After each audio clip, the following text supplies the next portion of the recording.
কোচবিহারে আক্রান্ত বিজেপি মহিলা কর্মী, শ্লীলতাহানির অভিযোগ। পুলিশ গিয়ে ওই মহিলাকে উদ্ধার করে। মাথাভাঙা 2 ব্লকের রুইডাঙ্গায় ঠিক কি হয়েছিল, কাদের বিরুদ্ধে অভিযোগ?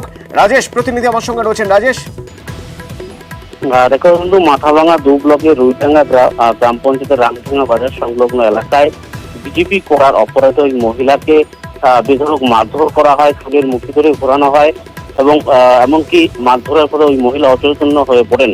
পরবর্তীতে স্থানীয় এবং প্রশাসনের সহযোগিতায় ওই মহিলাকে মাথাভাঙা 2 ব্লকের ঘোকসাডাঙ্গা প্রাথমিক স্বাস্থ্য কেন্দ্র এবং পরে কোচবিহারে রেফার করা হয়। ওই মহিলার দাবি যে তিনি বিজেপি করেন এবং এই লোকসভা ভোটে কোচবিহার আসনে জয়লাভ করেছে তৃণমূল। 4 তারিখের পর থেকে তাকে হুমকি দেওয়া হচ্ছিল, তিনি বাড়ি থেকে ভয়ে বেরোতে পারছিলেন না। পরিবারের অন্যান্য সদস্যরা বাইরে গেছেন, ওনার স্বামী এবং সন্তান ভিন রাজ্যে চলে গেছেন।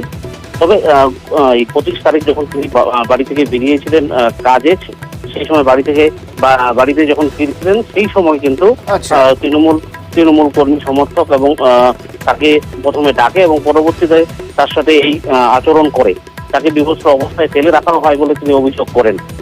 বর্তমানে